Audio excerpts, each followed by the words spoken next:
Bablu music मौजी बोलिएगा ना। सब कीर्तनिया का जितना भी कीर्तनकार हैं सबका भजन सुन लीजिएगा। हमारे जैसे जैसे 1000 बापू थे इनके चैनल में बंद है, ऑर्गन पर बैठे इन्हीं का है बबलू म्यूजिक मौजी।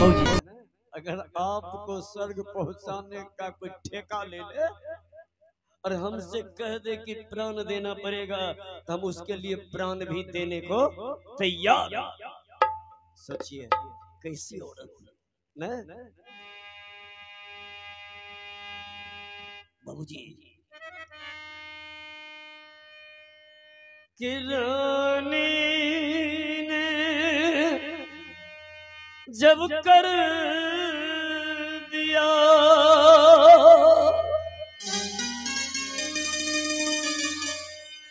राजा का लाचा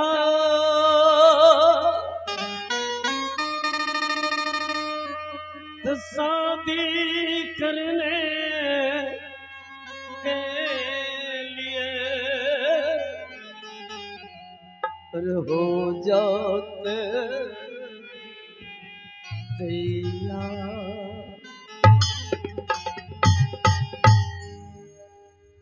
रानी जी जिद मार दिया है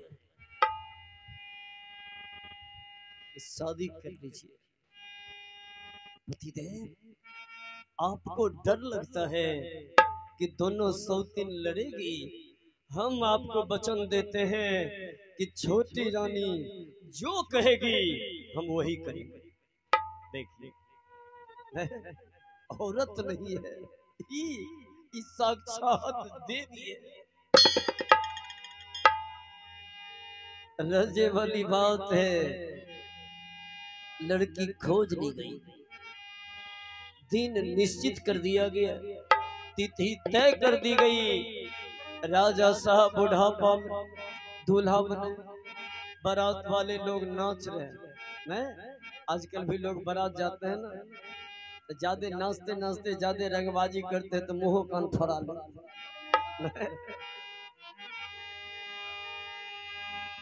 रानी जी पति की आरती उतारती हैं। पतिदेव शादी के लिए जा रहे हैं। रानी जी आरती उतारती है, कहती भगवान हमारे गर्भ से तो संतान के नाम पर न बेटा दिया न बेटी दी। मेरे पतिदेव बुढ़ापा में शादी करने जा, दूसरी सौती नएगी न उसके गर्भ से अगर बेटा नहीं दीजिएगा ना तो बेटियों जरूर दीजिए। यही सोच करके थाली में दीप लेकर के पति जो दुल्हा बने हैं उनकी आरती उतारती और आवाज देती है कि मुबारक तुम ये शादी तुम्हारी।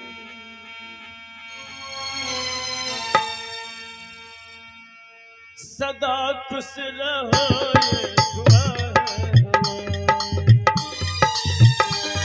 मुबारक हो तुमको ये शादी तुम्हारी।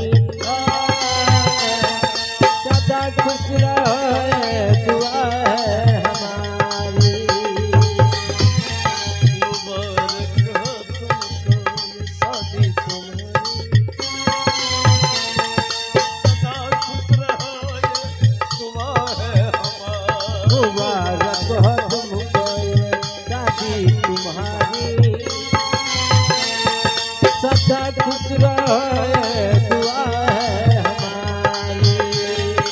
तुम्हारे कदम चूमे ये दुनिया सारी। तुम्हारे कदम चूमे दुनिया सारी। तुम्हारे कदम चूमे ये दुनिया सारी। तुम्हारे कदम चूमे दुनिया सारी। तुम्हारे कदम चूमे ये दुनिया सारी। सदा खुश रहो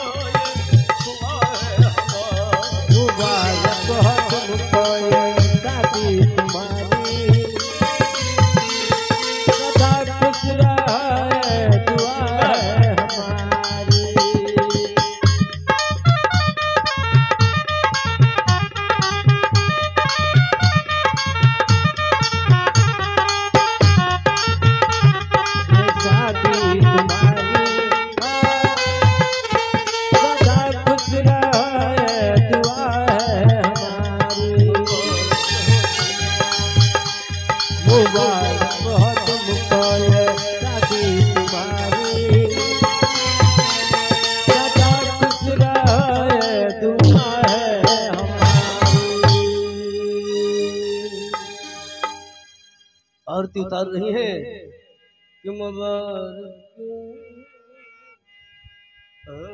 तुमको ये शादी,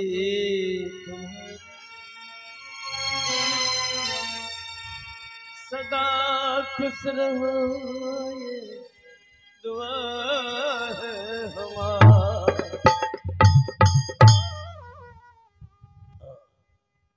बारात चली जा रही है। रानी जी थाली में दीप लेकर के खड़ी हैं अपनी देहली पे। ये देहली है, बारात चली जा रही है।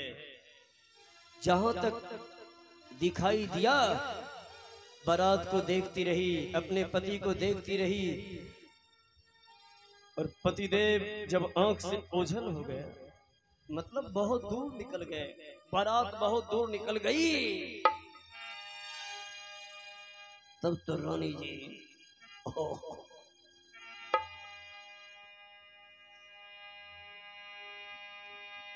रानी जी कृष्ण भगवान की मूर्ति थी घर में, कृष्ण भगवान की मूर्ति के सामने आकर के गिर पड़ी। कहती भगवान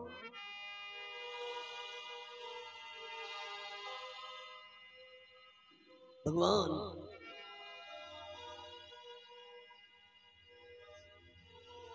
ये क्या कर दिया, सब खुशी दिया, लेकिन संतान अगर एगो दे देते तो बुढ़ापा में हमारे पति देव दूसरी शादी करने कभी नहीं जाते।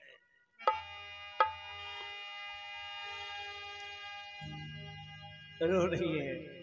देखिए जिस औरत का हृदय गंगा जल के समान पवित्र है, हर वक्त हर घड़ी अपने पति को दिल से मानती है, आज जी भर के रो रही है। मैं किस गम में? संतान ने इस गम में, क्योंकि रोएगी तो कोई देखेगा नहीं है। देखने वाला पति शादी करने चले गए, किवाड़ बंद करके चिल्ला चिल्ला के रो रही है, भगवान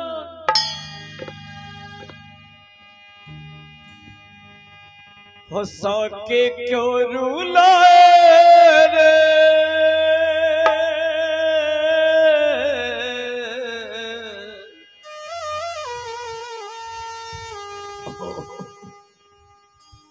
चौर बिजौर हो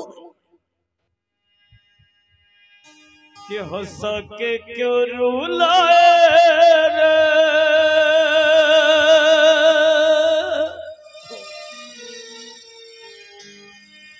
रुलाए रे कन्हैया ठाकुर में, ठाकुर में, ठाकुर मेरे, ठाकुर में हंसा के क्यों रुलाए रे,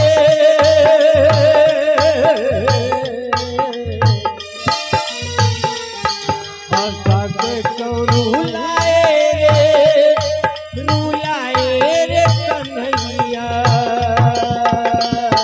ठाकुर मेरे, ठाकुर मेरे, ठाकुर मेरे,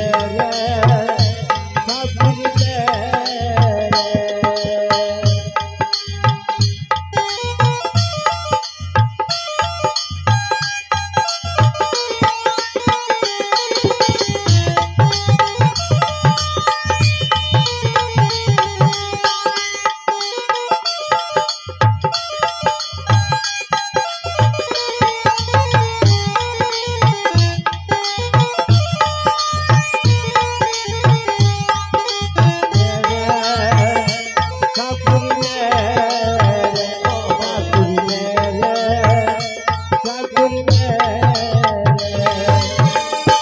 फूल खिला करके खुशियों के ये क्या हुआ, मुख मोर लिया, फूल खिला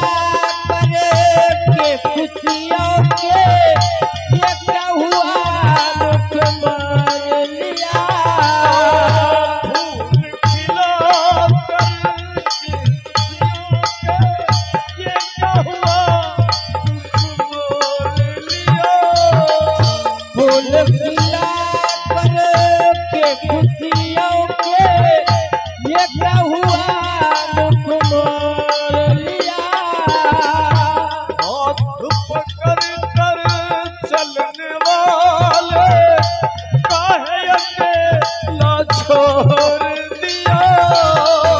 हाथ पकड़ कर चलने वाले काहे अकेला छोड़ दिया।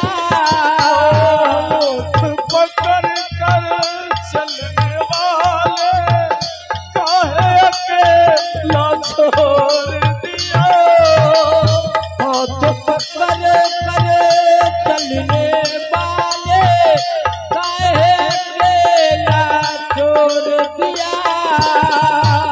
आस बंधा के शरण लगा। आस बंधा के चरण लगा के। आस बंधा के शरण लगा। आस बंधा के चरण लगा के। भटकाए रे कन्हैया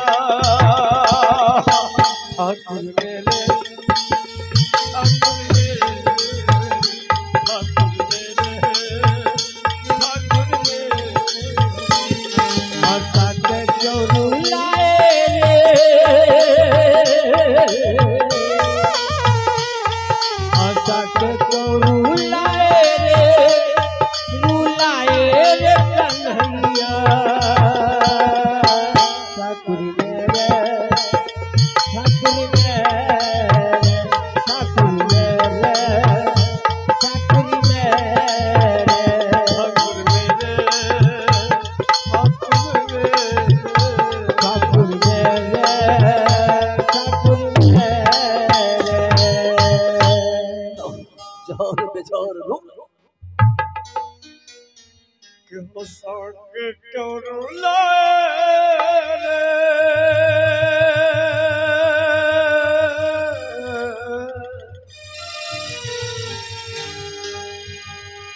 रुलाए रे कन्हैया ठाकुर मेरे, ठाकुर मेरे।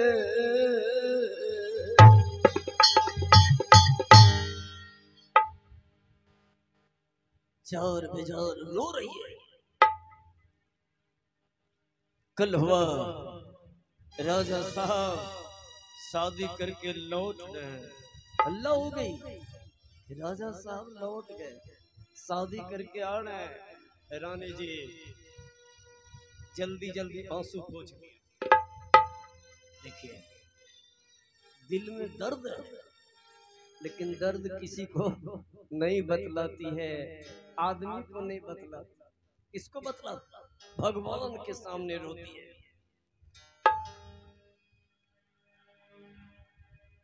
याद कीजिए बाबूजी, अगर आप पर कष्ट आएगा, बहुत आदमी के सामने रोइएगा, सामने में सहानुभूति जताएगा, लेकिन सोना में खुश होगा बहुत आदमी, मजाक उड़ाएगा।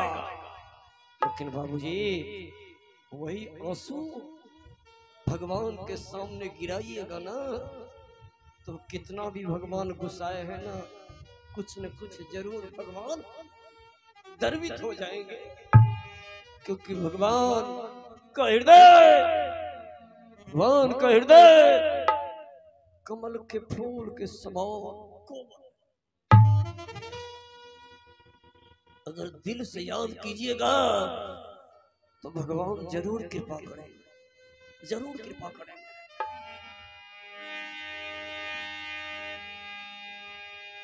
रानी जी जल्दी जल्दी आंसू पोंछ लेती है। गई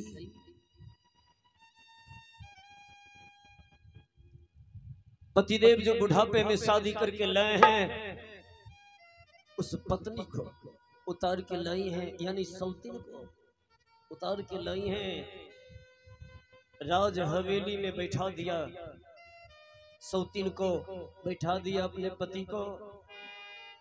देखने वालों की भीड़ लगी,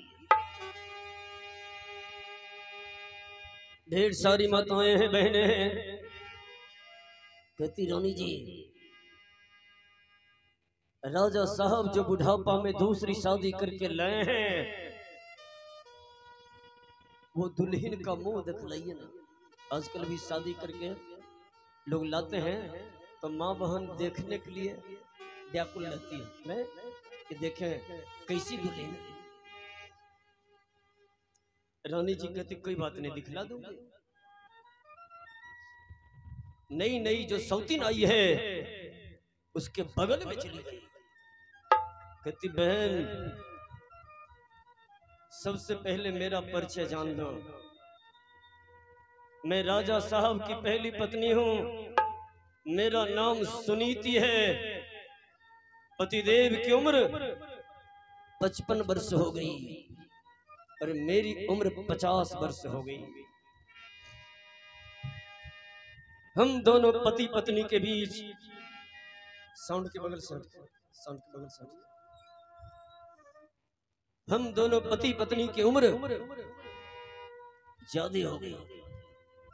मैं समझ लिया कि अब हमको कोई संतान पैदा नहीं होगा, इसलिए मैं सोची पति की दूसरी शादी करवा दूं। क्यों ऐसा क्यों सोची कि एक दिन धर्म ग्रंथ पढ़ रही थी, उसमें लिखा था कि संतान के नाम पर जिसके पास न बेटा है न बेटी है उसको नरक में जाना पड़ेगा। तो मैं सोची कि हमसे कोई संतान नहीं होगा क्योंकि उम्र 50 साल से ऊपर हो गई। अगर दूसरी शादी करवा दूं, दूसरी पत्नी आएगी, दूसरी सौतीन आएगी, हमारी सौतीन तो उससे कहीं अगर बच्चा पैदा हो गया तो मेरे पतिदेव को निपुत्र का धब्बा छूट जाएगा, नरक से तो बच जाएंगे। बस इसी ख्याल से पति की दूसरी शादी करवा दी। और मैं अपने पति को वचन दे चुकी हूं कि हमारी छोटी सौतीन जो कहेगी हम वही करेंगे। हाँ बहन, तुम जो कहेगी हम यही करेंगे, ये है हमारा परिचय। घूंघट के नीचे से आवाज आती है कि बड़ी बहन को मेरा प्रणाम। बड़ी सौतीन बहन के समान होती है। घूंघट के नीचे से आवाज कि बड़ी बहन को मेरा प्रणाम, आपका नाम? माँ सुनीति बोली मेरा नाम सुनीति। छोटी रानी बोली मेरा नाम सुरुचि। बड़ी रानी कहती कमाल हो गया, दोनों सौतीन एक ही राशि। 100 सुनीति और 100 सुरुचि। बहन,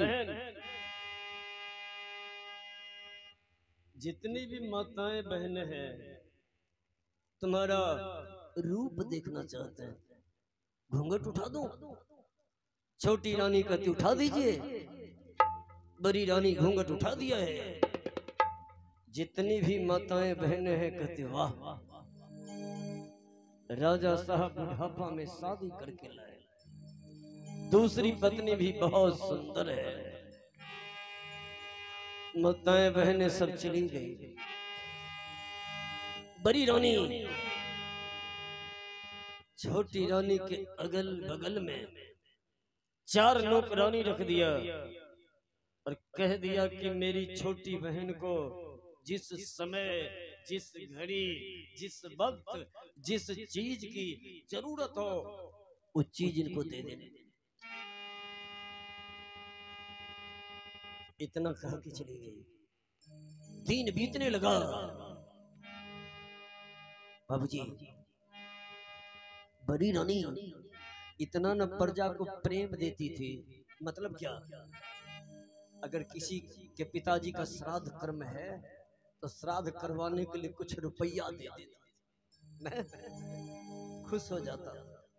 किसी की बेटी की शादी है उसमें कुछ रुपया दे देती रानी जी जाकर। मैं वो बेचारा भी खुश। किसी के बच्चे के इलाज में रुपया देती थी, गरीब बच्चा है, रुपया का अभाव है, तो पैसा दे करके पढ़ाई करवाती थी।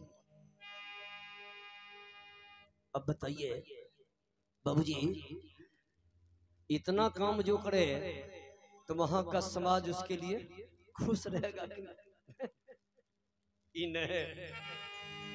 बहुत जगह चुनाव का समय आता है ना, 1 महीना से प्रणाम चुनाव खत्म, वो चैनल खराब हो जाता है, प्रणाम बना ऐसा हो जाए कि नहीं? चुनाव के समय में फटाफट चैनल धर लग, कौन प्रणाम करे बने नहीं हो, जान पहचान क्षेत्र प्रणाम।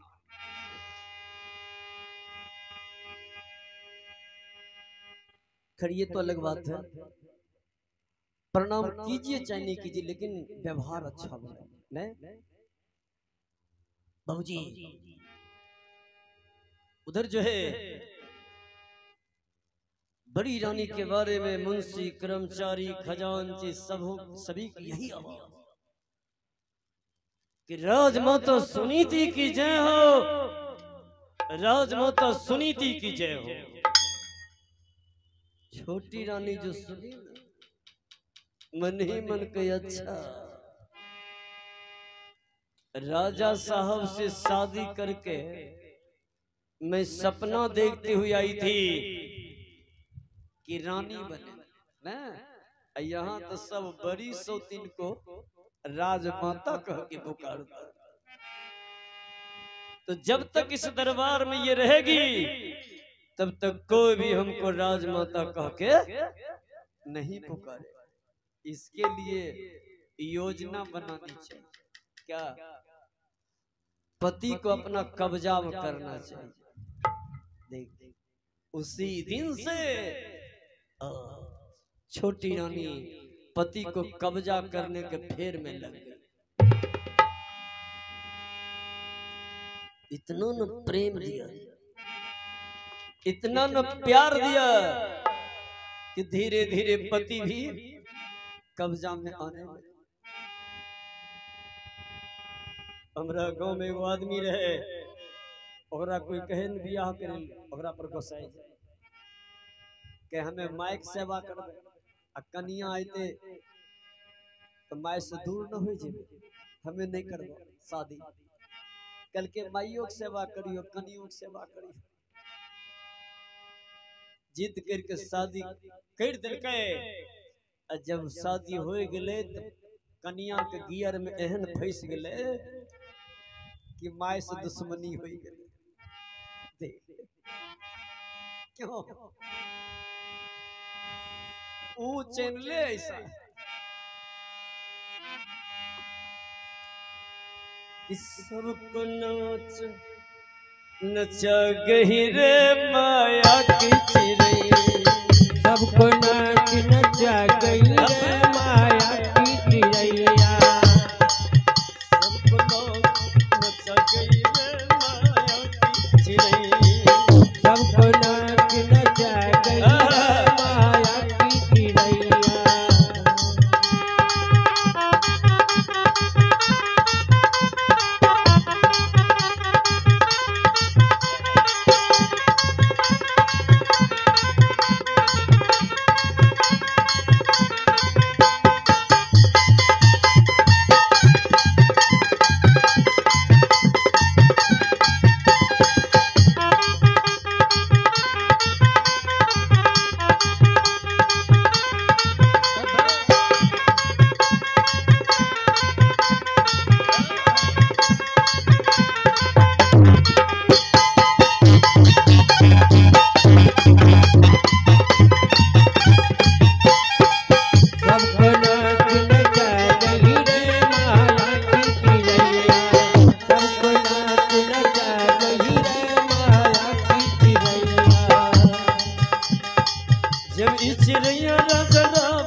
चिड़ैया राजा रावण पे बैठले सुन की लंका जला गई रे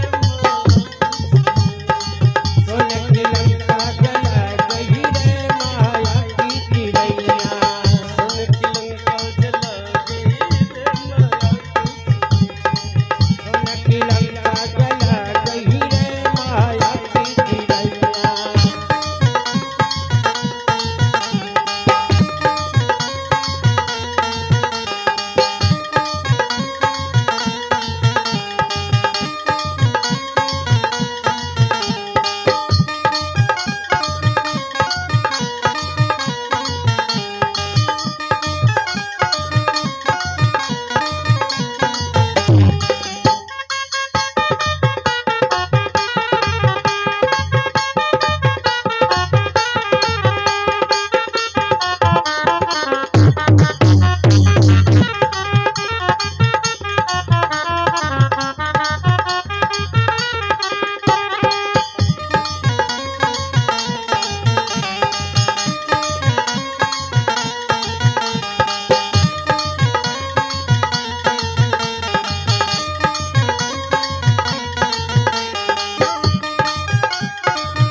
चिड़ैया नारद मुनि पे बैठले चिड़ैया नारद मुनि पे बैठले नारद जी के बारे में जानते हैं नारद जी को घमंड हो गया कि हम बड़का तपस्वी, लेकिन भगवान घमंड तोड़ दिए। रास्ते में एक जगह शादी हो रही थी, बड़ी बड़ी अप्सरा नारद जी का घमंड नहीं तोड़ सकी, तब को भंग नहीं कर सकी, लेकिन भगवान रास्ता में माया लोक बनाए। और जब देखा ना कि शादी हो रही है, नारद जी मने मन सोचे हम ही से शादी हो जाती तो बेजोर हो जाए। तुरंत भगवान को याद किए, कहते हमको सुंदर मुंह दीजिए। भगवान बंदर वाला मुंह दे दिए। बाद में जब पता चला तो नारद जी भगवान को गुस्सा गए। और भगवान तो घमंड तोड़ने के लिए शादी है। जब ई चिड़ैया नारद मुनि पे बैठले, जब ई चिड़ैया नारद मुनि पे बैठले, जब ई चिड़ैया नारद मुनि पे बैठले, बानर के मुंह बना